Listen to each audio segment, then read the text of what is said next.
Hi అండి. Welcome back our channel SST fashions. నేను మీ దేవప్రసాద్. శారీకి ఇలాగా రన్నింగ్ బ్లౌజ్ వస్తే మనం కాంట్రాక్ట్ బ్లౌజ్ తీసుకొని మదర్ అండ్ డాటర్ డ్రెస్సెస్ అనేవి స్టిచ్చింగ్ చేయొచ్చండి. ఇప్పుడు నేను అలానే బ్లౌజ్ పీస్ తీసుకొని బేబీ ఫ్రాక్ అనేది డిజైన్ చేశానమాట. దీని కటింగ్ అలానే స్టిచ్చింగ్ అనేది అప్లోడ్ చేస్తాను. ఇప్పుడైతే కటింగ్ ఎలా చేయాలనేది చూద్దాము. దీనికి కూడా యోక్ పార్ట్కి సపరేట్గా పీస్ అనేది తీసానమాట. ఇప్పుడు లైనింగ్ క్లాత్ని తడిపి ఆరవేసిన తర్వాత క్రాస్ పీసెస్ ఏదైనా ఉంటే కటింగ్ చేయాలి. నేను ఇలా డబుల్ ఫోల్డింగ్ మీద కటింగ్ అనేది చేశానండి. ఆ తర్వాత ఇదైతే డబుల్ ఫోల్డింగ్ ఉంది కదా, ఆ తర్వాత దీన్ని 4 ఫోల్డింగ్స్ కింద వేసుకోవాలి.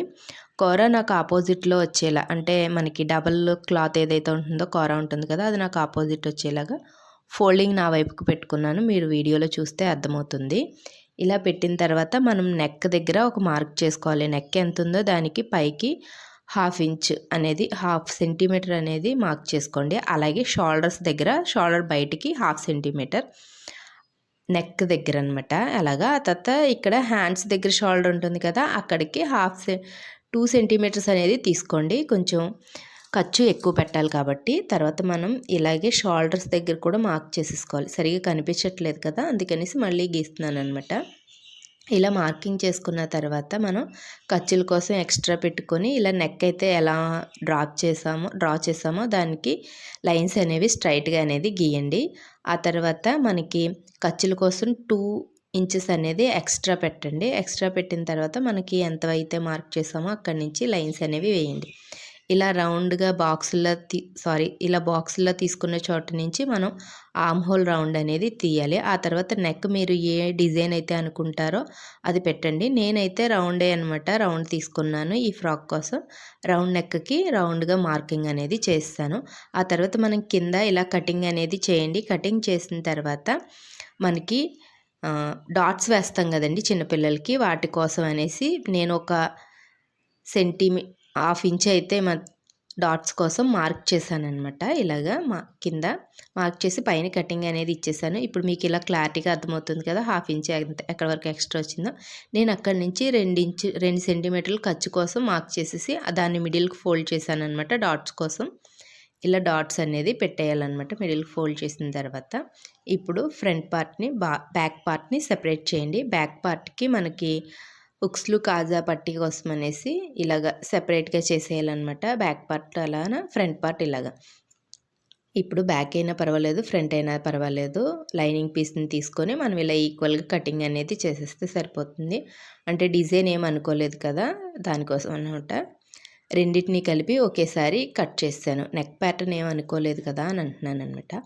అయితే ఇప్పుడు లైనింగ్ తీసుకోవాలండి. బాటమ్ పార్ట్కి లైనింగ్ ఇలా తీసుకున్న తర్వాత దీన్ని సమోసా కటింగ్ ఉంటుంది, సమోసా ఫోల్డింగ్ ఉంటుంది కదా, అలా అయితే ఫోల్డ్ చేశానమాట. దీన్ని ఇలా కోన్లా ఫోల్డ్ చేసిన తర్వాత నీట్గా ఫోల్డ్ చేసి పెట్టుకోవాలి. పెట్టుకున్న తర్వాత మనం బాడీ పార్ట్ ఫ్రంట్ అయినా పర్వాలేదు, బ్యాక్ అయినా పర్వాలేదండి, దానికి ఎంత అయితే ఒక సైడే తీసుకున్నాను అనమాట. నేను ఫ్రంట్ పార్ట్ కానీ బ్యాక్ పార్ట్ కానీ ఒక పార్ట్ తీసుకుంటే సరిపోతుంది కదా. ఇదైతే 4 ఫోల్డింగ్ వలన కిందకి మార్క్ చేసి పెట్టాను. పైనుంచి కొలత ఎంత వచ్చిందో, ఈ కోన్ షేప్ ఉంటుంది కదా, అక్కడి నుంచి కొలత ఎంత వచ్చిందో అక్కడి నుంచి మనం ఇలా రౌండ్గా మార్కింగ్ అనేది చేయాలన్నమాట. ఇలా రౌండ్గా మార్కింగ్ చేసిన తర్వాత మనం ఇక్కడ కటింగ్ అనేది చేసేద్దామండి.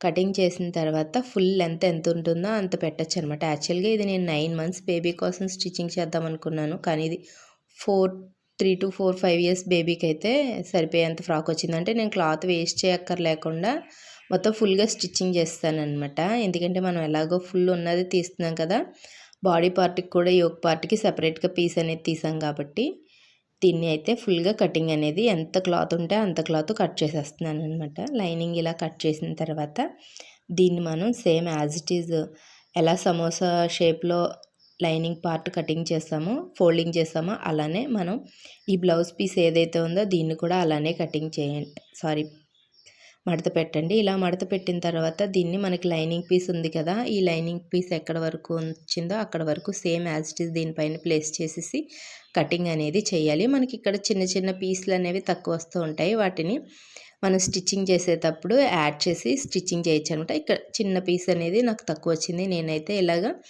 ఆ పీస్కి 2 పీసులు జాయింట్ చేయాలి కదా, జాయింట్ అయితే చేస్తున్నాను అనమాట. ఇలానే ఎలా కింద నుంచి పెట్టాననమాట. మనకి ఇది క్లాత్ కనిపిస్తూ ఉంటుంది కదా ట్రాన్స్పరెంట్‌గా ఉండడం వల్ల.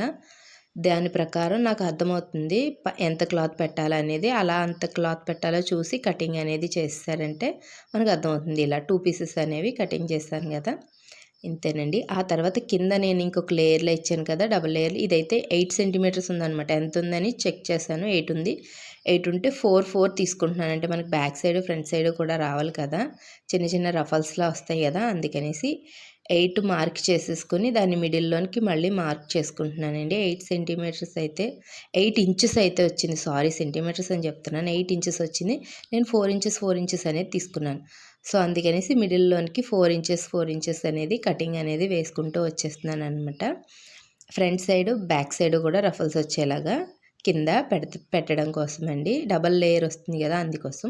ఈ కిందకొచ్చేసరికి ఇంకొంచెం పీస్ తక్కువవుతుంది కదా! దీన్ని మనం బ్యాక్ సైడ్ ఏస్తే అంటే బ్యాక్ సైడ్ కొంచెం తక్కువొచ్చినా పర్లేదు. ఫ్రంట్ సైడ్ కొంచెం రఫల్స్‌లా వస్తే ఫ్రాక్ అనేది నీట్‌గా ఉంటుంది కదా! కటింగ్ అయితే కంప్లీట్ అయింది. స్టిచ్చింగ్ కోసం